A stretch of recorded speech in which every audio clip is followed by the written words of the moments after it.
কিন্তু যে তফসিরুল কোরআনে গিয়া আপনার ঈমান হারাইলেন তার চাইতে ওই গানের অনুষ্ঠান ভালো। আপনি আমার কাছে আছেন, কারণ আমার ঈমান আমার দরকার।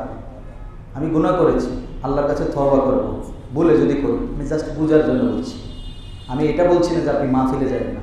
মাহফিল বিভিন্ন জায়গায় কোরআনের আলোচনার সঠিক মাহফিল হয়।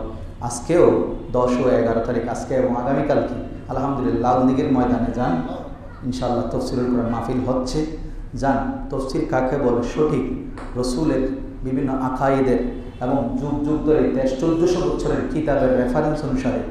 এখন তো অনেক তফসিরুল কোরআন মাহফিলিতে এটাও বলতে শুনলাম, কয় আগের তফসিরগুলো দিয়ে এখন তফসির করা চলবে না।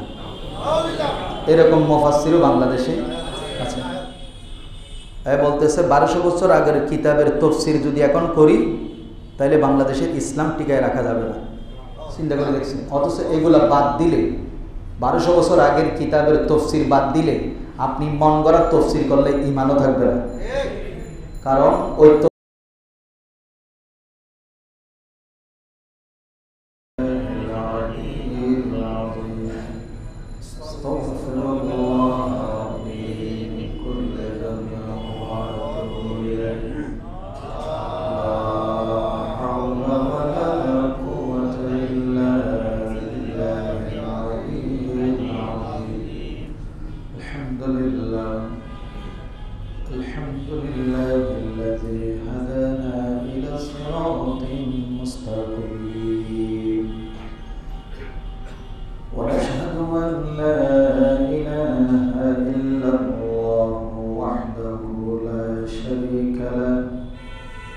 الملك المعبود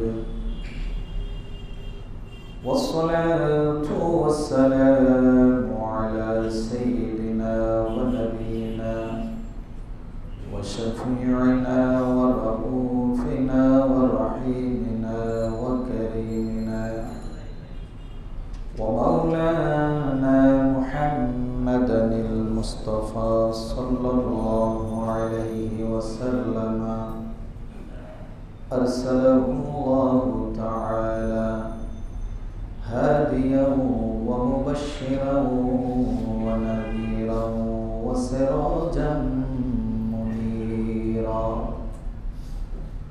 وعلى آله وأصحابه وشهداء محبته وعلماء أهل سنته وأولياء أمته وعلينا معهم أجمعين.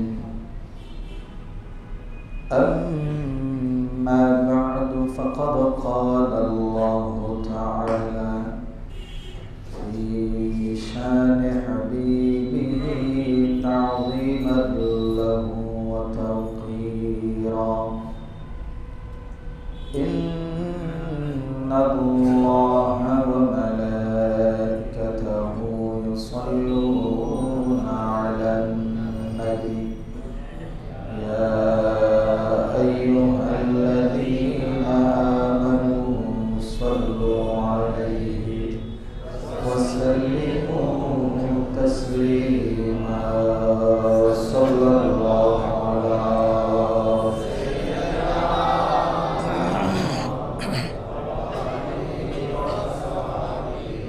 صلى الله على سيدنا محمد.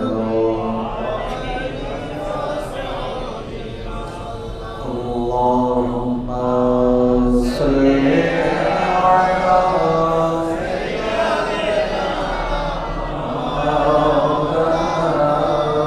محمد وعلى آل سيدنا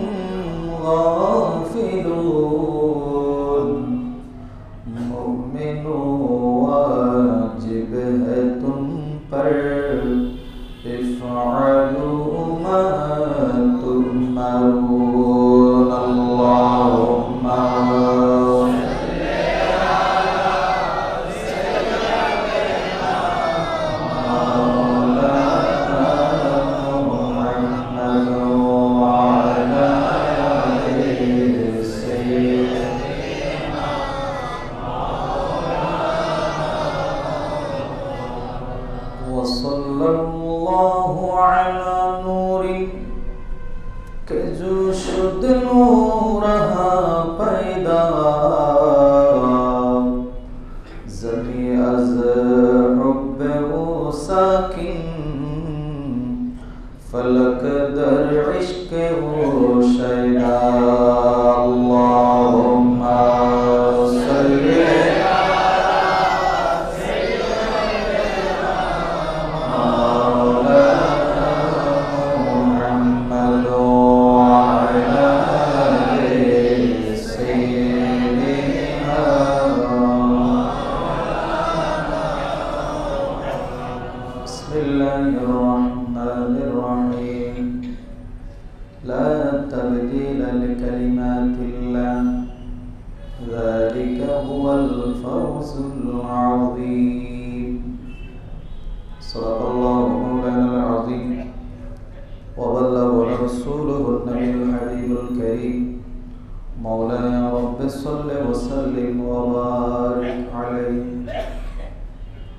উপস্থিত পবিত্র রজবুল মুআজ্জমের আজকের মোবারক দ্বিতীয় জুমাবারে আল হাসানিয়া সদর জামে মসজিদে সমবেত সম্মানিত মুসল্লিবৃন্দ, মুআজ্জিজ সামিঈন কিরাম, রাহিমানি ওয়া রাহিমাকুমুল্লাহু তাআলা, আসসালামু আলাইকুম ওয়া রাহমাতুল্লাহি ওয়া বারাকাতুহু। সর্বপ্রথমেই আমরা মহান রব্বুল আলামিনের দ্রুত পবিত্র দরবারে অসংখ্য অগণিত শুকরিয়া সিজদা আদায় করি যে রব্বুল আলামিন আমাদেরকে পবিত্র জুমার দিনে আল্লাহ পাক রব্বুল আলামিনের নিয়ামতের শুকরিয়া আদায় করার জন্য আল্লাহর ঘরে আসার বসার সুযোগ করে দিয়েছেন। সবাই মহব্বতের আওয়াজে বলি আলহামদুলিল্লাহ। নবী করিম রউফুর রহিম হুজুরে পুর নূর সাহেবে দৌলত কুল কায়নাতের জন্য যিনি রহমত, গুনাহগার উম্মতের জন্য যিনি শফিউল মুজনিবিন, যার জীবনের সৃষ্টি লগ্ন থেকে ইন্তেকাল সর্বোপরি এ পর্যন্ত যার কোনো আইব নেই, যার আইবকে আল্লাহ নিজেই মাহফুজ করে দিয়েছেন, সে মদিনাওয়ালা রসুল সাল্লাল্লাহু আলাইহি ওয়াসাল্লামের রওজায়ে ধারে লক্ষ কোটি দরুদ আর সালামের হাদিয়া আরজ করছি। সালাম আরজ করছি ভারতীয় উপমহাদেশে যাকে ইসলামের ত্রাণ কথা বলা হয়, হুজুর আতাউর রসুল হিন্দাল ওয়ালি খাজা ওলি নওয়াজের দরবারে মুআজ্জিজ সামিঈন কিরাম, কোরআনে কারীমের সূরা ইউনূসের 11 নম্বর পারার 15 পৃষ্ঠার যে আয়াতে কারীমা তেলাওয়াত করেছি, আয়াতের একটি অংশ মহান রব্বুল আলামিন নিজেই বলছেন লা তাবদীলা লিকালিমাতিল্লাহ। মহান রব যেই কথা বলেন, যে কথার উপরে আল্লাহর হুকুম ফায়সালা হয়েছে, আল্লাহ যে কথা কোরআন দিয়ে বলেই দিয়েছেন, আল্লাহ বলছেন লা তাবদীলা, এটার কোনো পরিবর্তন করার কোনো সুযোগ নাই। কথাগুলো মনোযোগ দিয়ে শুনবেন। আমরা এখন বিভিন্ন জায়গায় শীতকাল আসলে বিশেষ করে বেশি বেশি মাহফিল দেখি, প্রচুর মাহফিল দেখি। কারো মাহফিলে 20 কোটি, কারো মাহফিলে 20 জন আছে। হাজার বাংলাদেশের জনগণ কত সেটা আমি নিজে জানি না। আসলে একটা মাহফিলে যদি 20 কোটি মানুষ হয় তাহলে বাংলাদেশের মানুষ কত হবে? মার্কেটে আছে সেটা শুধু মাহফিলে চলে যেতে হবে, বাকিটা আল্লাহ মাহবুদ, আল্লাহ রাসূল আলাম, আমি জানি না। তারপরে যদি বলেন 20 লাখ, যদি বলেন 20 লাখ মানুষ যদি একটা মাহফিলে যায়, একটু চিন্তা করে বলবেন কি পরিমাণ এরিয়ার দরকার হবে। যাক, আমি বিতর্কে যাব না। এটা হচ্ছে ফেসবুকওয়ালারা, ইউটিউবওয়ালারা তাদের ভিউ বাড়ানোর জন্য একটা থাম বোঝেন না, থাম মানে হেডলাইন ইউজ করে টাকা কামানোর জন্য। যাই হোক, এটা ওই জায়গায় থাম, ওটা নিয়ে আমার কোনো আপত্তি নেই। 20 লাখ হোক আর 20 কোটি হোক, আল্লাহর কাছে ফরিয়াদ করব দ্বীনের সত্যিকারের কথাটা যেন ওখান থেকে উঠে আসে। নবীর প্রেমের কথাগুলো, নবীর প্রতি সর্বোচ্চ আদব। কারণ মানুষ এখানে নাচ গান মিথ্যা কথা শুনতে যায় না, এখানে গিয়েছে কি কথা, ভালো কথাগুলো, নবীর মহব্বতের কথাগুলো, কোরআনের সঠিক কথাগুলো শোনার জন্য মানুষ গিয়েছে। আল্লাহ যেন এই মাহফিলগুলোকে ওই কথাগুলোর মাধ্যমে আমাদের অন্তর আলোকিত করার তৌফিক দান করেন। সবাই তাফসীরুল কোরআন নাম দিলে কিন্তু তাফসীরুল কোরআন হয় না, এই কথাগুলো মাথায় রাখবেন। আমি সমনি মসজিদে জুমা পড়াই, আমি ছোট মানুষ, আমার কথা আপনার পছন্দ নাও হতে পারে, doesn't matter, I don't care. সোজা কথা, আপনি আমার কথা মানলেও কি না মানলেও কি, আমি প্রতি জুমাতে বলি, কোনো দরকার নেই আমার অপিনিয়ন মানার, কোনো দরকার নেই। যদি আমার কথা কোরআন এবং হাদিসের আলোকে হয় তাহলে আমার কথা মানা আপনার উপরে ফরজ। আর যদি এর ব্যতিক্রম হয় আপনি সেটা আমাকে উল্টা রিপিট প্রশ্ন করতে পারবেন, কোনো আপত্তি নেই, কোনো আপত্তি নেই, আমি অলওয়েজ রেডি। কিন্তু যদি আমার কথা কোরআন হাদিস মোতাবেক হয় তাহলে আপনাকে মানতেই হবে। আপনার শাইখ কি বলেছে, আপনার মহব্বতের প্রিয় হুজুরে কি বলেছে, ওটা যদি ভুল হয়ে থাকে, আপনি যদি বিবেকবান সুস্থ মস্তিষ্কের যদি সত্যিকারের ইমানদার হয়ে থাকেন, আমার কথা যদি কোরআন হাদিস মোতাবেক অথেন্টিক হয়, আপনার শাইখের কথা ফেলে দিয়ে আমার কথা মানাটা কোরআন হাদিসের আলোকে ফরজ। এখন আপনার উপরে ছেড়ে দিলাম, আমি ছোট মানুষ, আমার ভুল থাকতেই পারে, আমার ভুলগুলো আমাকে বললে আমি খুব খুশি হব। কিন্তু ভুলের উপরে অটল থাকা, ভুলের উপরে কি থাকা, আমি যেটা বলেছি সেটাই ঠিক। আপনি ভুল করেছেন, আমি দেখাই দিলাম, আপনি সেটার উপরে কোনো দলিলও দিতে পারেন না, আন্দাজে বলেছেন, কিন্তু আপনি সেটার উপরে আপনি সেটাকে অটল রেখেছেন এবং মানুষকে সেটা দিয়ে গোমরা করা, এটা কিন্তু সম্পূর্ণ হারাম। সম্পূর্ণ কি? ওই ধরনের তফসির করাও হারাম, ওই তফসিরে যাওয়াও হারাম, ওই তফসির শোনাও হারাম। মনে করবেন না, এখন একটা উদাহরণ দিলে আরও কঠিনভাবে বুঝবেন। যেই তফসিরের মাহফিলে গিয়ে আমার ইমান আকীদা নষ্ট হয়ে যায়, ভালো করে খেয়াল করবেন, ইমান চলে যাওয়ার আশঙ্কা থাকে, তার চাইতে ঘরে বসে যদি গানও শুনেন, ভালো করে শুনবেন, এখানে কিন্তু কাটসাট করবেন না, গানও শুনেন, গান শুনলে কবিরা গুনাহ হবে, গান শুনলে কি হবে? কবিরা গুনাহ হবে, গানের আসরে বসলে গুনাহ হবে, কিন্তু ইমান যাবে না। কিন্তু যে তাফসীরুল কোরআনে গিয়া আপনার ইমান হারাইলেন, তার চাইতে ওই গানের অনুষ্ঠান ভালো। আপনি আমার কাছে আছেন, কারণ আমার ইমান আমার দরকার। আমি গুনাহ করেছি, আল্লাহর কাছে তওবা করব, বলে যদি করি, আমি জাস্ট বুঝার জন্য বলছি। আমি এটা বলছি না যে আপনি মাহফিলে যাবেন না। মাহফিল বিভিন্ন জায়গায় কোরআনের আলোচনার সঠিক মাহফিল হয়। আজকেও 10 ও 11 তারিখ, আজকে এবং আগামীকালকে আলহামদুলিল্লাহ লালদিঘির ময়দানে যান, ইনশাআল্লাহ তাফসীরুল কোরআন মাহফিল হচ্ছে। যান, তাফসীর কাকে বলে সঠিক রসুলের বিভিন্ন আকায়েদের এবং যুগ যুগ ধরে 1400 বছরের কিতাবের রেফারেন্স অনুসারে। এখন তো অনেক তাফসীরুল কোরআন মাহফিলিতে এটাও বলতে শুনলাম, কয় আগের তাফসীরগুলো দিয়ে এখন তাফসীর করা চলবে না। এরকম মুফাসসিরও বাংলাদেশে আছে। বলতেছে 1200 বছর আগের কিতাবের তাফসীর যদি এখন করি তাহলে বাংলাদেশের ইসলাম টিকায় রাখা যাবে না। চিন্তা করে দেখছেন? অথচ এগুলা বাদ দিলে, 1200 বছর আগের কিতাবের তাফসীর বাদ দিলে আপনি মন গড়া তাফসীর করলে ঈমানও থাকবে না। কারণ ওই তাফসীরের সাথে সম্পর্ক সাহাবীদের সাথে, ওই তাফসীরের সম্পর্ক তাবিঈর সাথে, ওই তাফসীরের সম্পর্ক তবে তাবিঈনের সাথে। কুরুনে সালাসা, যে 3 যুগকে আল্লাহ রাসূল শ্রেষ্ঠ যুগ বলেছেন, ওই 3 যুগের তাফসীর বাদ দিলে বর্তমানে যদি কেউ মন গড়া তাফসীর করে তার ঈমান নিয়ে সন্দেহ সৃষ্টি হবে। এই জন্য আল্লাহ আমাদেরকে ওই মন গড়া তাফসীর থেকে হেফাজত করুন। নিজেদের স্বার্থের জন্য, দলের জন্য আমি আমার কথা কোরআন বানাই ফেলতে পারবো না ভাই। আল্লাহ আমাদেরকে বোঝার তৌফিক দিন, ঈমান আকীদাকে মজবুত করে দিন। লা তাবদীলা লিকালিমাতিল্লাহ, মহান রবের কথার কোনো চেঞ্জ হয় না। এটা একটা আয়াত। এরপরে আপনি যদি সূরা রাদের মধ্যে যান, আল্লাহ পাক আরেক আয়াতে বলছেন, গভীরভাবে খেয়াল করবেন, আমার কথাগুলো আমি সহজ ভাষায় বলছি। আল্লাহ অন্য আয়াতে গিয়া বলছেন, ইয়ামহুল্লাহু মা ইয়াশাউ ওয়া ইউসবিতু, আল্লাহ যা ইচ্ছা মুছে দিতে পারেন, আর যা ইচ্ছা যা বলেছেন তার উপরে কি রাখতে পারেন?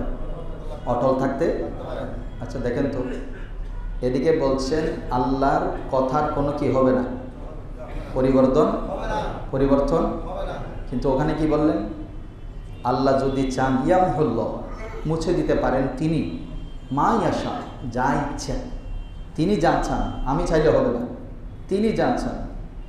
কেন পারবেন? ওয়াইন্দাহু উম্মুল কিতাব, আল্লাহর কাছে রয়েছে মূল কিতাব। মূল কিতাব মানে লহে মাহফুজের কোরআন। এখন বলেন আমার তকদিরে কি আছে কেউ জানেন? জানি না।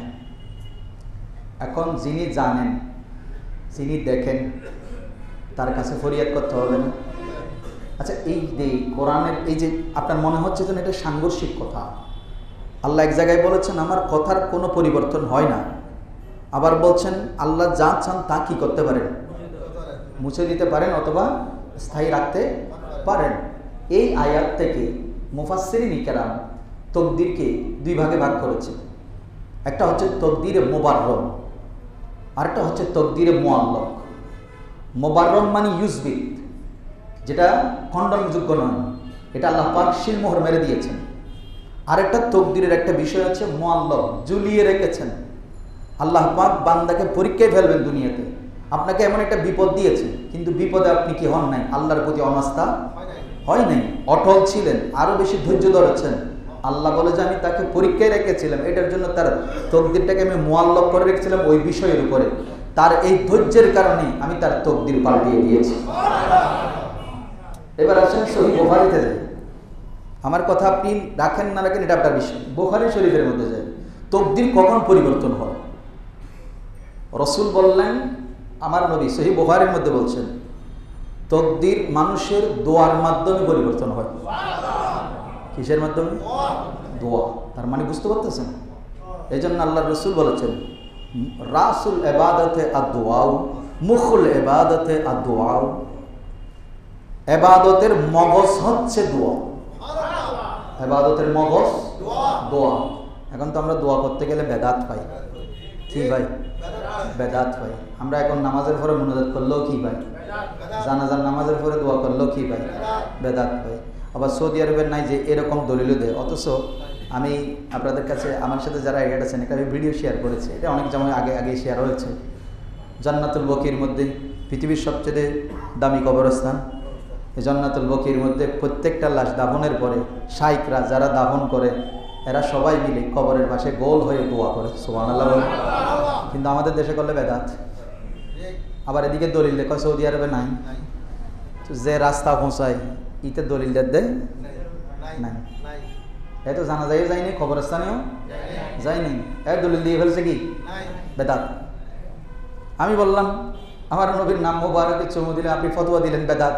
কিন্তু আমি যখন ভিডিও দেখাইলাম মদিনা শরীফে যেখানে মিম্বরের রাসূল, যে মিম্বরের মধ্যে দাঁড়িয়ে, যে মেহরাবের মধ্যে দাঁড়িয়ে, মিম্বর তো চিনেন, মিনার, যেখানে দাঁড়িয়ে হযরতে বেলাল আজান দিতেন, সেই জায়গার মধ্যেই বর্তমানে যে আধুনিক পদ্ধতিতে যে সুন্দর করে সিস্টেম করা হয়েছে, মুয়াজ্জিনের আজান দিতে যারা রিয়াজুল জান্নায় বসেন বা আশেপাশে বসেন তারা দেখেন মুয়াজ্জিন কোথায় আজান দিচ্ছে। ওই আজানের সময় আমরা স্পষ্ট দেখতে পাচ্ছি যারা আজান রেডিও টেলিভিশনে বাজে, বাংলাদেশ টেলিভিশনে যারা আজান বাজে, ওই মুয়াজ্জিনই এখনও আছেন। উনি যখন আরেকজন আজান দিচ্ছে, উনি এখানে চেয়ারে বসা, আজানের সময় উনি চোখের মধ্যে চুমো দিচ্ছে। তখন বেদাতের ফতোয়া, ওই শাইখরাও আর ফতোয়া। তো মিথ্যা কথা আর কত বলবেন? এই জন্য আমি চিন্তা করি যে প্রযুক্তি যত ডেভেলপ হচ্ছে, আল্লাহর নবীর মুজিজা, আউলিয়া কেরামের কারামত তত বেশি জাহের হচ্ছে। যেমন আপনি মিরাকেল বিষয়, এই যে এখন হোয়াটসঅ্যাপ, টুইটার, ভাইবার ইউজ করছেন, মোবাইলে আপনি যে এই সফটওয়্যার ডাউনলোড করে আপনি ক্লিক করছেন, এই বেশি না 2-3 বছর 2030 সালের ভিতরে, 2025 রানিং 28-29 সালের ভিতরে আপনার সামনে এমন একটা তথ্য প্রযুক্তি আসতেছে যে প্রযুক্তি আপনার মোবাইলের মধ্যে টাচ করা লাগবে না, এই প্রযুক্তি উঠে যাবে। আপনাকে একটা মাইক্রোচিপ দেওয়া হবে, ছোট্ট একটা মাইক্রোচিপ দেওয়া হবে, যেটা এখানে ফিটিং করে দেওয়া হবে। আপনার এখানে ক্লিক করা, এই করা, সেই করা কিচ্ছু করতে হবে না। আপনি শুধু ব্রেইন থেকে চিন্তা করবেন ফেসবুক, দেখবেন অটোমেটিক ফেসবুক চালু হয়ে গেছে। কি হয়ে গেছে? ফেসবুক চালু হয়ে গেছে। শুধু চিন্তা করবেন যে আপনি কল করবেন অমুকের কাছে, দেখবেন ব্রেনের মধ্যে এটার সার্কুলার আপনার ব্রেন কাজ করছে, কারণ ওই মাইক্রোচিপের সাথে বিজ্ঞানীরা এমন তথ্য প্রযুক্তির কাজ করছে, আপনার ব্রেনের সাথে ওই চিপের সাথে এমন কানেক্টিং করে দিবে, আপনাকে মুখে বলতে হবে না, জাস্ট চিন্তা করবেন, অটোমেটিক চালু হয়ে যাবে। ও সিরেই আসবে, এখন বুঝবেন না, যখন আসবে তখন বলবেন যে সোমরের মসজিদ আজকে থেকে 3 বছর আগে কথাটা বলছি। এখন আমি বললেও আপনি বিশ্বাস করবেন না। এই যে তথ্য প্রযুক্তি, আমি যে আমার ভাইয়ের সাথে আমেরিকার বসে, এখানে বাংলাদেশে বসে আমার ভাইয়ের সাথে ডাইরেক্ট লাইভ কথা বলবো, এটা আজকে থেকে 20 বছর আগে কল্পনায় ছিল না, কল্পনায় ছিল না। অবাক হয়ে যেতাম। শুধু একটা মোবাইল, 2 লম্বা মোবাইল একটা কাছের আগার মধ্যে লটকাই দিত, ইতার কাছে গিয়ে মোবাইলটা দত্ত হইতো, 100 টাকা প্রতি কলের চার্জ দিতে হইতো। তখন অবাক হয়ে যেতাম, এই যে ছোট্ট একটা মোবাইল, এখন তো মোবাইল একটা পকেটে লাগে না, গরিবতগুলো আছে স্মার্ট ওয়াচ। কি ওয়াচ? Smart watch. হাতে রেখেছেন, ফল পকেটে, মোবাইল বাজতেছে কোথায়? পকেটে। গাড়ি চালাচ্ছেন, কিছু করতে হচ্ছে না, মোবাইল বাইর করার দরকার নাই, ঘরের মধ্যে ক্লিক করেছেন, মোবাইলও চালাচ্ছেন, কথাও চলতেছে। কি প্রযুক্তি! এক চাইতে 1000 গুণ বেশি প্রযুক্তি কুদরতের খোদা লা ইলাহা ইল্লাল্লাহ আল্লাহর আউলিয়া কেরামের কলবের মধ্যে দিয়েছে। আপনি আজকে বিজ্ঞানের কথাগুলো শুনলে আপনার মনে হয় যেন চমকপ্রদ, কিন্তু ওলির কথা যখন বলি তখন বলেন বেদাত। আশ্চর্য বিষয় হচ্ছে এখানে আপনি স্রষ্টারটাকে অস্বীকার করেন, বান্দারটাকে স্বীকার করেন। এটাই হচ্ছে সবচেয়ে দুর্ভাগ্যের বিষয়। অলি আল্লাহরা করেছেন বললে আপনি বেদাত এবং শিরকের ফতোয়া দেন, কিন্তু বিজ্ঞান যখন সেই কাজ করে দেখায় তখন আপনি বলেছেন না, এটা বিজ্ঞানের আবিষ্কার। আমরা এখন এই যে সায়েন্সে আছি, গ্লোবালাইজেশনের যুগে আছি। আপনি গ্লোবালাইজেশন বিশ্বাস করেন? গ্লোবালাইজেশন মানে কি? পুরা বিশ্ব আপনার হাতের মুঠে, আপনি বিশ্ব এখান থেকে পরিচালনা করবেন, পুরা বিশ্বকে আপনি এখানে দেখবেন। এটা যখন বিজ্ঞান বলল গ্লোবালাইজেশন, পুরা বিশ্ব হাতের মুঠে, মোবাইল কোম্পানি বিজ্ঞাপন দিল, আপনি বললেন ও এটা হচ্ছে মডার্ন সায়েন্সের মডার্ন আবিষ্কার, আপনি তখন এটাকে অ্যাপ্রিসিয়েট করলেন। আমি যখন বললাম গৌসে পাক বলেছেন নাযারতু ইলা বিলাদিল্লাহি জামআন কাকারদালাতিন আলা হুকমি ইত্তিসালি, আমি যখন পুরা বিশ্বকে দেখি, এই মহাবিশ্ব আমার হাতের মধ্যে, গ্লোবাল, তোমরা বলছো গ্লোবালাইজেশন, পৃথিবীটা আসমানের নিচেরটা, আর গৌসে পাক বলছেন এই আসমান জমিনে সব কিছুর দিকে যখন আমি নজর করি তখন আমার কাছে সরিষার দানার মতো মনে হয়। আমি যখন সেটা বললাম আপনি বললেন বেদাত শিরক। আর বিজ্ঞান যখন বলল পৃথিবী এখন হাতের মুঠোয়, আপনি বললেন ও মা, আপনি সেটা মিরাকেল মনে করলেন, আর আল্লাহর দেওয়া গৌসে পাকের ক্ষমতাটাকে আপনি শিরক বানাই দিলেন। এই হলো আন্তর্জাতিক মুফাসসিরে কোরআন। এই হলো কি? এই জন্য এমন কিছু তাফসীরের মাহফিল আছে যেখানে গেলে নিজের ঈমান শুদ্ধ যায়। এই জন্য যেখানে তাফসীর মাহফিলে 20 লক্ষ আর 20 কোটি না, আরে ভাই 20 কোটি আর 20 লাখ কেন বলবো? যেখানে গেলে আমার নবীর শানে বেয়াদবিমূলক শব্দ আমার কানে আসে, আমার তো সাথে সাথে এটাতে তালাক দেওয়া দরকার ছিল। কেন দিচ্ছি না? সুন্দর সুন্দর কথা শোনার জন্য। আরে ভাই কারবালার ময়দানে যারা গেছে, এখানে 700 কোরআনের হাফেজ ছিল, 1600 জন মুফতি ছিল। কত মুফতি? মানে যেমন তেমন মুফতি না, পড়ালেখা করা মুফতি, ফেসবুকের মুফতি না, এরকম 1600 মুফতি এজিদের বাহিনীতে ছিল। 700 কোরআনের হাফেজ তার বাহিনীতে ছিল। এখন বলেন এই কোরআনের হাফেজ, আমরা জানি যে কোরআনের হাফেজের অনেক দাম, একজন আলেমের অনেক সম্মান, কিন্তু এই কোরআনের 22,000 সৈন্যের মধ্যে এত পাওয়ারফুল, এত জ্ঞানী ব্যক্তিগুলো যে শুধু দুনিয়ার লোভে পড়ে। কিসের লোভে পড়ে? দুনিয়ার লোভে পড়ে এজিদের এই দুঃশাসনকে মেনে নিয়েছে এবং এদের সাথে হাত মিলিয়ে আওলাদের রসুলের সাথে যুদ্ধের ময়দানে গিয়েছে। এবার বলেন 22,000 সৈনিকের কারো কি ঈমান আছে? জোরে বলেন আছে? কিন্তু হাফেজ তো ছিল, মুফতি তো ছিল, কিন্তু আপনারা তো দলিল দেন হুজুর উনিও আলেম, উনিও হাফেজ, উনিও নামাজ পড়ায়, আপনিও নামাজ পড়ান, আপনারা কেন এত মতভেদ করেন? আপনি তো দলিল দেন যেটা আপনি 2 টাকার 5 টাকা কেমনে বানাবেন এটা ভালো বুঝেন। শিম 10 টাকা দিয়ে কিনে 20 টাকা বিক্রি করবেন যে সেটা ভালো বুঝেন। সারাদিন চিন্তা করেন কি কাজ করলে আমার লাভ বেশি হবে, কিন্তু নিজের ইমানটা যে বাঁচাইতে হবে এটা নিয়ে 1 মিনিট চিন্তা করার সময় তখন আপনি ওই যে মিলিজুলি চলেন, তখন কোথায় চলে যান? আচ্ছা, গরিব নামাজ কি মিলিজুলি চলছে? এবার আসেন, আমার কথা ছিল আল্লাহর ওলিরা আমাদের জন্য কি নিয়ামত। গতকালকেও ময়মনসিংহের মধ্যে 200 বছরের পুরনো এক মাজারে কি হয়েছে? হামলা হয়েছে। বুঝতে পেরেছেন? আপনি চিন্তা করে দেখেন তো, একটা মাজারের মধ্যে 200 বছর আল্লাহর ওলি এসেছেন। আচ্ছা, এমন কোন বাংলাদেশে মাজার আছে যে মাজারের পাশে মসজিদ নেই? দেখান তো কোন মাজারটা। এই চট্টগ্রামের মধ্যে বারোলিয়া বলি না, সব বারোলিয়ার সবার নাম আপনারা জানেনও না। বারোলিয়ার মধ্যে একজন আছে কাতাল শাহ, নাম শুনছেন? কোথায়? কাতালগঞ্জে। যার নামে কি গঞ্জ? কাতালগঞ্জ। এই যে নজির শাহ পরে আছে কোথায়? আপনার কি যে সতীর্ণগুলি কর্পোরেশনের পাশে। বুঝতে পারতেছেন? চিনেন না? আপনি ভালো করে খেয়াল করেন তো, নজির শাহের এখানে মসজিদ আছে না? আছে না? কাতাল শাহ মসজিদ আছে? আছে তো? আচ্ছা, আমানত শাহ মাজার আছে? মিসকিন শাহ, গরিবুল্লাহ শাহ, বদনা শাহ, কোন মাজারের মধ্যে মসজিদ নেই? এবার আপনাদের কাছে আমার প্রশ্ন, মনে কষ্ট নেবেন না, যারা ইসলামী বিপ্লব করে, কি ইসলাম আপনারা আনতেছেন? গরিব নামাজ কি ইসলাম দিয়েছে বলেন তো? মাজারিটার যিনি আছেন উনি আগে আসছেন নাকি মসজিদের আগে হয়েছে? হ্যাঁ, মাজার মসজিদটা বানাইছে কে? জোরে বলেন। আল্লাহর ওলি। তো উনি না আসার আগে কোনো মসজিদ ছিল? তো উনি এসে আগে মসজিদ বানাই নাই, আগে মুসলমান বানিয়েছেন। আগে কি বানিয়েছেন? মুসলমান বানিয়েছেন। এমন মুসলমান বানিয়েছেন যার মাধ্যমে মসজিদ বানিয়েছেন। এমন মুসলমান তৈরি করেছেন যিনি মসজিদ বানানোর জন্য ঈমানওয়ালা তৈরি করেছেন। সেই ঈমানওয়ালাদের মহব্বত যার অন্তরে আছে সেরকম সুন্নি মুসলমান তৈরি করে দিয়ে গেছে। আজকে আমরা এমন কথা শুনি, ওই বাংলাদেশের মাজারিটা একটু না। আয় হই ভাই, ভারতবর্ষের রাজা একজন, ভারতবর্ষের রাজা, কারণ ওনাকে রাজা আমি তুমি বানাই নাই, ওনাকে বানিয়েছেন, গরিব নওয়াজকে বানিয়েছেন আল্লাহ নিজেই। এখন আপনি বলবেন আল্লাহ নিজে কেমনে বানাইছেন হুজুর? আপনারা সবাই জানেন উনি মদিনা শরীফ থেকে আল্লাহর হাবিবের অনুমতি ক্রমে কোথায় এসেছেন? আল্লাহর হাবিব, এবার কোরআন মিলান, আল্লাহর হাবিব কাউকে ক্ষমতায় বসান না। আল্লাহর হাবিব কোনো কথা নিজে থেকে, সুলতানুল হিন্দ আল্লাহ নিজে আগে বলে নাই, কারণ উপরওয়ালা অর্ডার করেছেন, রসুল আমি গরিব নওয়াজকে, মঈনুদ্দিনকে সুলতানুল হিন্দ বানিয়েছি, আপনি তাকে বানিয়ে পাঠিয়ে দেন।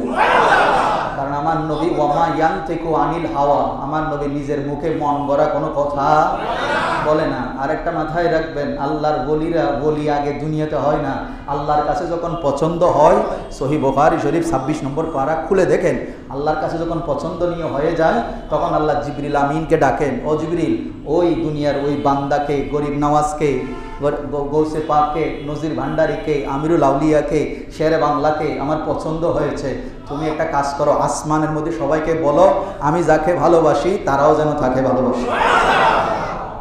এখন ভালোবাসা আগে জমিনে নয়, কোথায়? আসমানের সবাই ওই বান্দার প্রতি মহব্বত, সমস্ত সৃষ্টি ফেরেশতারা সবাই মহব্বত করতে থাকে। এরপরে যখন আসমানের সমর কাছে পছন্দনীয় হয়ে যায়, আল্লাহ বলে, জিবরিল এই ভালোবাসা শুধু এখানে থাকবে না, আমি যাকে ভালোবাসি, আমি যখন রব্বুল আলামিন আমার এই বান্দার ভালোবাসাটাও আমি সৃষ্টি জগতের কাছে পৌঁছায় দেব। জমিনে যাও, কোথায় যাও? জমিনে যাও, তার ভালোবাসা প্রত্যেকের অন্তরে সৃষ্টি করে দাও। এবার আসেন, কেমন সৃষ্টি করেছেন? আজকে আপনি আল্লাহর ওলিদের মাজার ভাঙিয়ে ইসলাম প্রচার করেন, আর এই মাজার ওয়ালাদের মাধ্যমেই ভারতে কি এসেছে? ইসলাম এসেছে। আপনি একটু খেয়াল করবেন, আমার কথায় যদি ভুল থাকে আপনাকে আমি 1000 বার রাইটস দিলাম, আপনি আমার সাথে বসেন। আপনি যে ইসলাম প্রচার করেন এটা উগ্রবাদী ইসলাম, যার কারণে পুরো বিশ্বে এখন মুসলমানদেরকে নিয়ে সবাই বলছে এদের কাছে কি দেশ নিরাপদ কিনা। কেন করছে? কই সিনেমার হলে তো আপনি এখনো হামলা করেন নাই, কিরে ভাই? আমি আপনাদেরকে একটা ছোট্ট তথ্য দিয়ে, শান বলে যে কি বলে, শান গাইবে, ভালো করে খেয়াল করবেন, উত্তর আপনাদের কাছে আছে। শিক্ষিত মানুষ, আপনি আমাকে পছন্দ করেন না, আপনার আকীদা কত করেন সেটা ভিন্ন বিষয়, আপনি আমার কথাগুলো ব্রেনে ঢুকিয়ে প্রশ্ন করব।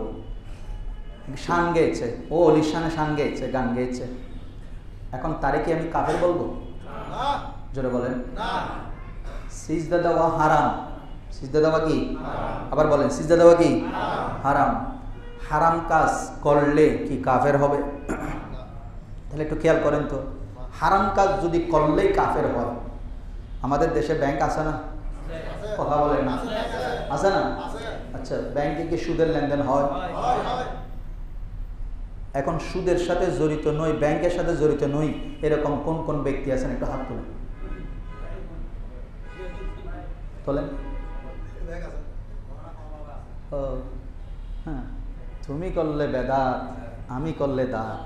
হ্যাঁ, এরকম হারাম কাজ, সুদ খাওয়া, ও মাজারে গিয়ে সিজদা করেছে, ভুল করেছে, হারাম করেছে, সেজন্য মাজার ভেঙে ফেলতে হচ্ছে। যেই ব্যাংকে প্রতিদিন সুদের লেনদেন হয়, যেই সুদের সবচাইতে ছোট্ট গুনাহ হচ্ছে একবার সুদ খাওয়া মানি, 1 টাকার সুদ খাওয়া মানি নিজের মার সাথে 36 বার জানা করার সময়। কই মোল্লা, ও মোল্লা, ইসলাম প্রচারকারী, মাজার রাখবা না? কই কোন ব্যাংকে গিয়ে হামলা করছো? কই না, ইয়ে নামগো আমানত আছে, অমুক ইয়ে নামগো কি আছে যে। তো তোর যদি আমানত, সুদের ইন্টারেস্ট, এটা যদি আমানত হয়, আমরাও বলি এই জমিনের আমানত হচ্ছে আল্লাহর ওলিরা, এদের কারণে জমিনের রহমত নাজিল হয়। তোর মতো উগ্র ইসলামী বক্তা দিয়া তাফসীরুল কোরআন, যেখানে নবীকে শানের মধ্যে কি শব্দ ব্যবহার হবে সেটা পর্যন্ত জানা নাই, এদের মাধ্যমে বাংলাদেশে ইসলামের রহমত নাই, রহমত নাজিল হয় না। আচ্ছা বলেন, ভারতীয় উপমহাদেশে এত আল্লাহর বলি কয়, এর একটা দলিল যে সৌদি আরবে নাই, ওমানে নাই, অমুকে নাই, ইউরোপে নাই, আমেরিকায় নাই, যত অলি সব ভারতে, যত অলি সব। কথা কিন্তু সত্য, কথা কি? কিন্তু আপনি যারা জানতো, ওমানে গিয়া আল্লাহর ওলি মাজার আসেন নাই, দেখে আসেন তো। আপনারা এখন ওই যে বললাম পৃথিবী এখন হাতের মুঠোয়, আসেন নাই, দেখে আসেন। অনেক আল্লাহর নবীর মাজার আছে কোথায়? ওমানে। বিশেষ করে ওমানের সালালায় আল্লাহর নবী হযরত আইয়ুব আলাইহিস সালাম শুয়ে আছেন। ফিলিস্তিনের জমিনে হাজার হাজার আল্লাহর বলি শুয়ে আছেন, হাজার হাজার নবী শুয়ে আছেন। আপনি খেয়াল করেন, এখন বলবেন ইউরোপে, আমেরিকায়, পশ্চিমা দেশগুলোতে অলির সংখ্যা কম, ভারতীয় উপমহাদেশে এত বলি কেন? আপনার বিবেকের কাছে প্রশ্ন আসতেই পারে। আমি বলি, বাবা আজকে আমি আপনাদেরকে একটা সুন্দর কথা বলে যাই, যদি হৃদয়ে লাগে ধারণ করবেন, বাতিল আকীদা ছাড়বেন। ওলির বিরুদ্ধে কথা বলার সময় 1000 বার চিন্তা করবেন, কেন ভারতীয় উপমহাদেশে আল্লাহর ওলিদের এত আগমন। রাসূল করিম রউফুর রহিম সাল্লাল্লাহু আলাইহি ওয়াসাল্লাম সৃষ্টি জগতের সর্বশ্রেষ্ঠ আল্লাহর প্রিয় সৃষ্টি। আল্লাহ পৃথিবীতে সর্বপ্রথম মানব জাতির রূপ দিয়ে কাকে পাঠিয়েছেন? আদম আলাইহিস সালাম। কাকে? আদম আলাইহিস সালামকে। আমি যে কথাটা বলছি, এই কথাটা কওমি আলেমের বক্তব্য থেকে বলছি, নাম বলবো না, এবং ওনাদের কিতাবের মধ্যে এই রেফারেন্স তোলা হয়েছে। যখন আল্লাহ পাক আদম নবীকে সৃষ্টি করেছেন, 4 প্রকার ইনস্ট্রুমেন্ট দেওয়ার পরে রূহকে যখন বলা হলো প্রবেশ করো, রূহ ঢুকে বের হয়ে আসলো। রূহ ঢুকে কি ঘুরে আসলো? বের হয়ে আসলো। তখন আল্লাহ পাক জিজ্ঞেস করলেন, বের হয়েছে কেন? বলে, মাবুদ আমি তো আলোর জগতের, আদমের শরীর পুরোটাই কি, আমি তো অন্ধকারে থাকতে পারবো না। আল্লাহর অর্ডার হলো, যাও প্রবেশ করো। ঢুকলো, বের হয়ে আসলো। আল্লাহর অর্ডার কি সৃষ্টি অমান্য করতে পারে? রূহ কিন্তু কি, রূহর ব্যাপারে আল্লাহ নবীকে প্রশ্ন করা হয়েছে। কোরআন বলছে, ইয়াস আলুনাকা আনির রূহ, রসুল আপনাকে আপনার সেই সময়ের মানুষগুলো কাফেররাও জিজ্ঞেস করবে রূহ কি। তখন আপনি বলবেন, কুলি রূহ মিন আমরে রব্বি, রূহ হচ্ছে মহান রবের অর্ডার। মহান রবের কি অর্ডার? এই রূহকে যখন আল্লাহ বললেন প্রবেশ করো, বেরিয়ে আসো, এখন যিনি যার কাজই হচ্ছে অর্ডার পালন করা, সেই বের হয়ে আসতেছে। তখন মহান রব জিজ্ঞেস করলেন, কেন বের হয়ে আসলা কেন? আমার প্রিয় সৃষ্টি আদম আমি নিজের হাতে তৈরি করলাম, খলাকতু বিয়াদাইয়া, প্রবেশ করো। তখন বলে যে, মাবুদ আমি অন্ধকারে থাকতে পারছি না। তখন আল্লাহ বললেন, জিবরিল যে নূরকে আমি আমার কুদরতের সামনে রেখে দিয়েছি এত বছর, সে নূরটা এনে আদমের পেশানির মধ্যে দাও। সেই নূরে মোবারকা এনে আদমের পেশানিতে যখন দিল, আদম আলাইহিস সালামের শরীর পুরাটাই ভিতরে বাইরে আলোকিত। রূকে বলা হলো প্রবেশ করো, রূহ খুব সন্তুষ্ট চিত্তে ভিতরে প্রবেশ করল। আদম আলাইহিস সালাম রূহ ঢুকার সাথে সাথে একটা হাসি দিলেন। কি দিলেন? হাসি দিলেন। শব্দ বের হলো আলহামদুলিল্লাহ। এই জন্য আল্লাহ নবী বলেছেন, হাসি আসে কোত্থেকে? জান্নাত থেকে। কি আসে? তার মানে তোমার হাসি এসেছে মানে জান্নাতের একটা নিয়ামত এসেছে। ওই নিয়ামত পাওয়ার পরে, হাসি দেওয়ার পরে কি বলতে হয়? আলহামদুলিল্লাহ। বুঝতে পেরেছেন? এরপরে চতুর বিষয়ে আমি যাচ্ছি না, আমি শুধু বলতে চাচ্ছি ভারতীয় উপমহাদেশে গরিব নামাজ হয়ে এত আল্লাহর বলি কেন আসলো? এবার আসেন, কেন এই পুণ্যভূমি আল্লাহ রসুল কেন হিন্দুস্তানের জন্য দোয়া করে গেছেন? তখন আদম আলাইহিস সালামকে সৃষ্টি করার পরে দীর্ঘ সময় জান্নাতে ছিলেন। এবার আপনারা বলেন তো, সবাই জানেন, যারা আগে জানতেন না তারা এখন ইন্টারনেটের মাধ্যমে জানেন, আদম আলাইহিস সালামকে সৃষ্টি করে জান্নাতে রেখেছেন, শয়তানের প্ররোচনা হয়েছে, আল্লাহ পাক জান্নাতের পোশাক খুলে ফেললেন, তাদেরকে পাঠাইয়া দিলেন। আদম আলাইহিস সালামকে কোথায় পাঠাইছে? জোরে বলেন। তার মানে পৃথিবীর প্রথম নবী কোথায় এসেছে? শ্রীলঙ্কা। মানে অখণ্ড ভারত। এখন না খণ্ড খণ্ড, এখন না মুসলমানদেরকে কি করে দিচ্ছে। এখান থেকে বুঝে নেন, এরা বলে ভারত হিন্দুদের। আমি বলি বাবা, আদম আলাইহিস সালাম হিন্দু? জোরে বলেন, হিন্দু ছিল না। তার মানে মানব সৃষ্টির সর্বপ্রথম মানব যিনি, তিনি সর্বপ্রথম এসেছেন হিন্দুস্তানে। অতএব হিন্দুদের নয়, এটা মুসলমানের জাতি। কেন বলছো এটা হিন্দুদের? এই মুঘল সম্রাটরা এসে আমাদের উপরে অত্যাচার করে ক্ষমতা কেড়ে নিয়েছেন। ও ভাই, মুঘল সম্রাটদের 1000 বছর আগে তো গরিব নওয়াজ এসেছে। কে এসেছে?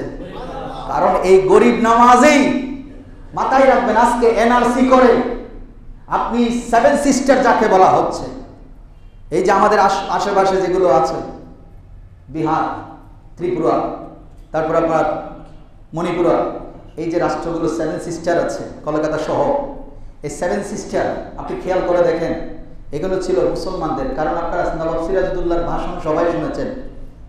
বাংলার, বিহার, উড়িষ্যা, মণিপুর, এগুলো যে কথা তিনি বলে গেছেন, এই 7 সিস্টারের কথা বলছেন, এগুলো সবগুলো ছিল মুসলমানদের হাতে। আজকে সবগুলো কোথায়? শুধু তাই নয়, এখন উল্টো মাদ্রাসা, মসজিদ সব ভেঙে মুসলমানদেরকে কি করার চিন্তা হচ্ছে। ও বাপ, আমার বিডাই জায়গা দিলাম, আমার এই বের করে দেওয়ার কি চিন্তা করে দেখছে। আর এখন বাংলাদেশ নিয়ে তোলপাড় চলতেছে, উল্টাই ফেলতেছে বাংলাদেশে নিয়ে। এতে দেশে ঠিক নাই, এতে চিন্তা করতেছে কি নিয়ে? বাংলাদেশ নিয়ে। আমি তখন বলি, নিজের সরকার কি দাও? তেল দাও। বলতে চাচ্ছি, গরিব নওয়াজ এবং আল্লাহর ওলিদের মাজার যারা ভাঙছেন, তারা তো হিন্দুদের চাইতে কম না। হিন্দুরা ইমানের দাওয়াত দেওয়ার কারণে গরিব নওয়াজকে তাড়াইতে চেয়েছে, শাহজালালকে তাড়াইতে চেয়েছে, শাহফরানকে, শাহ মখদুম রূপসকে, খান জাহান আলীকে, শাহ বদর আউলিয়াকে, এই যে বারাউলিয়া, এই যে 360 আউলিয়ার এই চারিদিকে পরিবেষ্টিত এই বাংলাদেশ, এই আল্লাহর ওলিদেরকে হিন্দুরা তাড়াতে চেয়েছে, কিন্তু তাড়াতে পারে নাই। কারণ মদিনাওয়ালার নজর ছিল। কেমনে নজর ছিল এটা খেয়াল করেন তো। ভারতে কেন এত মাজার, কেন আল্লাহর ওলি? তাহলে আদম আলাইহিস সালাম সর্বপ্রথম কোথায় আসলেন? শ্রীলঙ্কা বাদ দেন, ভারতে বলেন। কোথায় বলেন? হিন্দুস্তান। এটার নাম কি ছিল? এটা কোনো ভারত ছিল না, এটা হিন্দুস্তান। আচ্ছা, হিন্দ বলেছেন, আল্লাহ রসুল হিন্দ বলেছেন, এই শব্দটা হিন্দ বলেছেন। ইবনে মাজার মধ্যে এই হাদিসটা এসেছে। তো এখন উনি যখন এসেছেন, গভীরভাবে খেয়াল করেন, খুবই মনোযোগ। উনি যখন এসেছেন, ওনার যখন রুট ঢুকতে বলেছিল, ঢুকে নেয়। কি করে নেয়? ঢুকছে কখন? আল্লাহর হাবিবের সরকারে মুস্তফার নূর মোবারক যখন। আচ্ছা, আদম আলাইহিস সালাম যখন দুনিয়াতে এসেছে, নূরেটা কি জান্নাতে রয়ে গেছে? সুবহানাল্লাহ বলেন। এটা নিয়েই তো এসেছে। সর্বপ্রথম ইসলামের আলো তো এই ভারতীয় উপমহাদেশে জ্বলে উঠেছে। তো এখন দীর্ঘ পরিক্রমায় সময় চলে গেল। রাসূল করিম রউফুর রহিম সাল্লাল্লাহু আলাইহি ওয়াসাল্লাম মক্কার মধ্যে জাহির হয়েছে, এসেছেন হিন্দুস্তানে। মূল এসেছে কোথায়? কিন্তু জন্ম নিয়েছেন কোথায়? মক্কায়। আমি মক্কাকে ভালোবাসি না, আমি মদিনাকে ভালোবাসি না।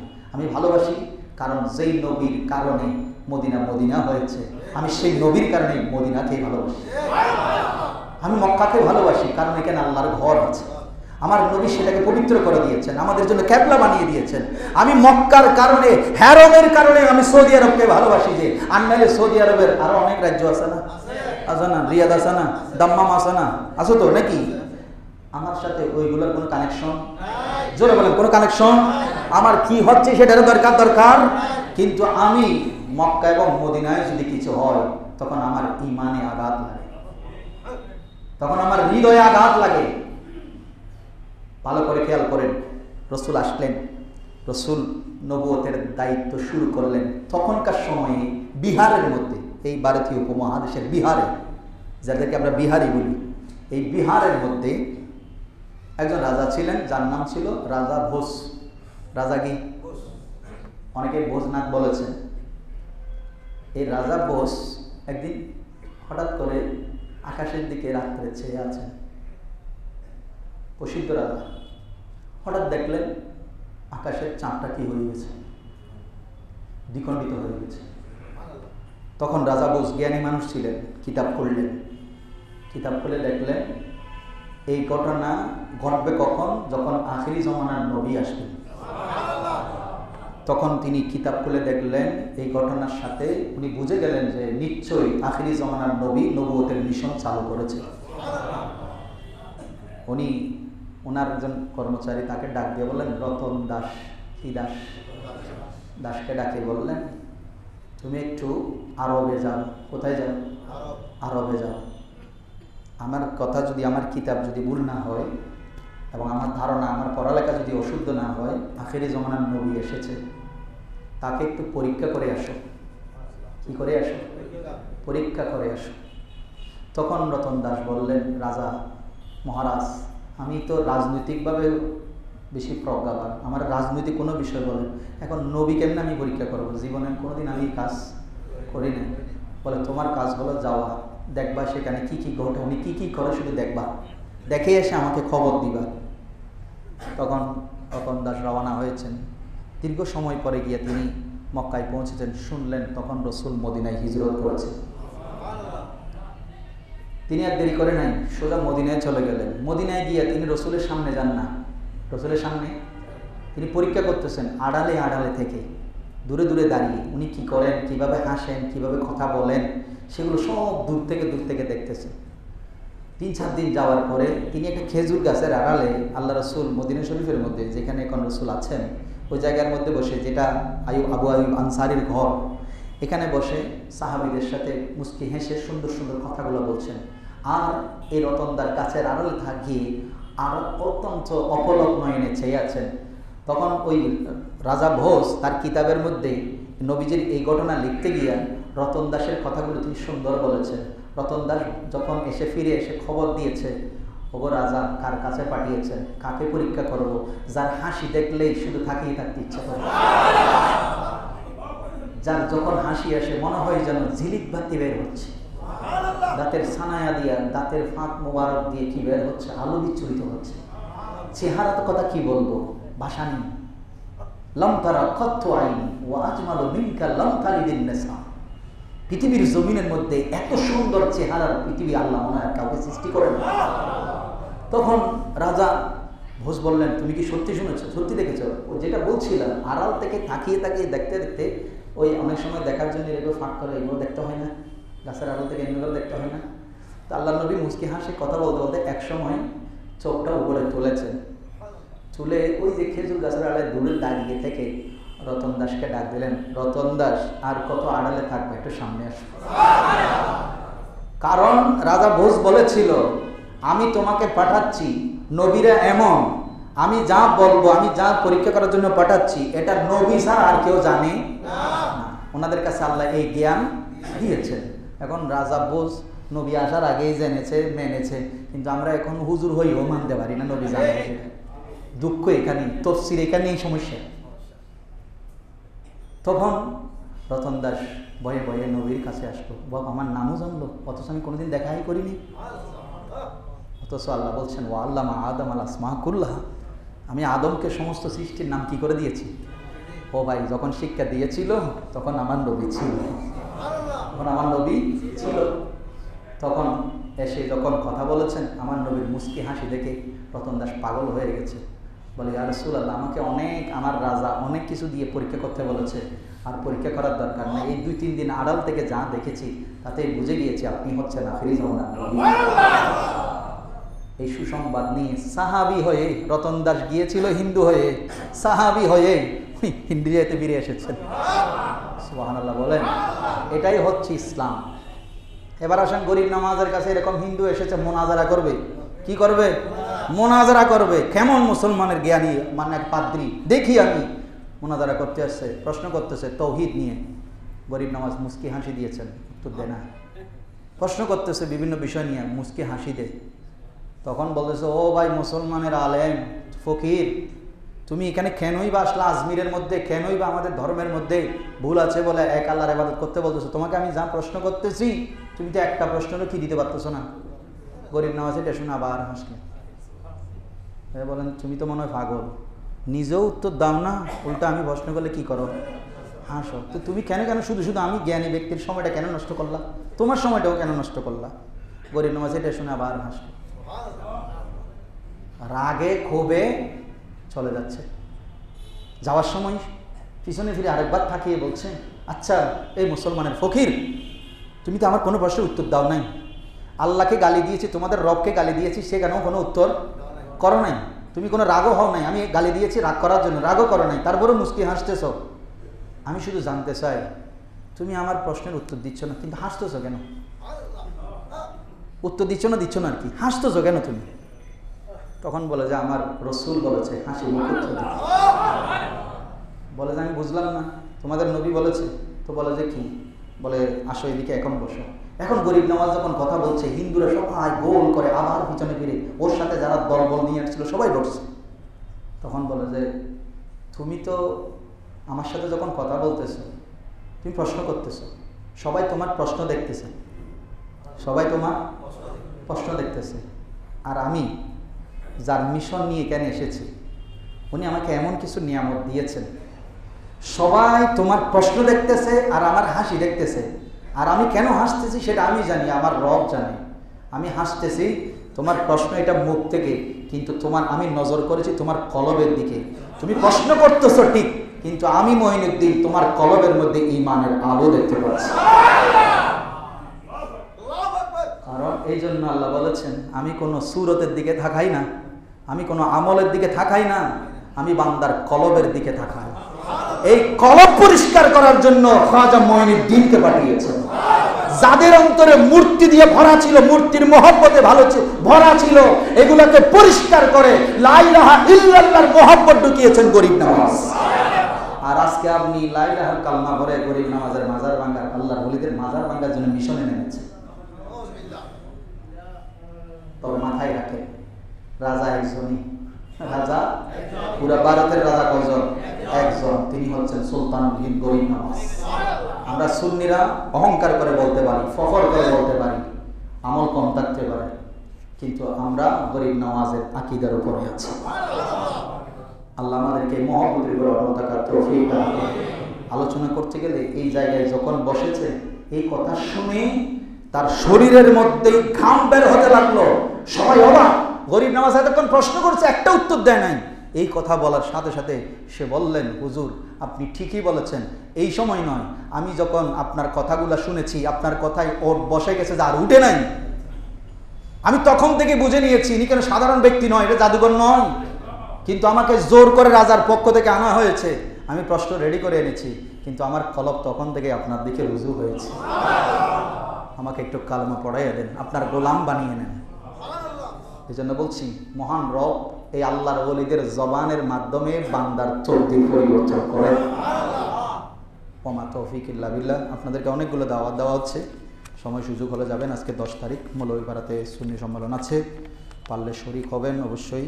আর আজকে 10 এবং 11 তারিখ লালদিঘিতে তফসিরুল কোরআন মাহফিল, আলহামদুলিল্লাহ আঞ্জুমানে খুদ্দামুল মুসলিমিনের ব্যবস্থাপনায় হচ্ছে, যেখানে সঠিক তফসির হয়, নবীর প্রেমের কথাগুলো হয়, সেরকম তফসিরে মাহফিলের দাওয়াত দিচ্ছি। পাশাপাশি আগামী 13 তারিখে আমাদের নজির ভান্ডার দরবার শরীফের ওরস মোবারক। আপনাদের সময়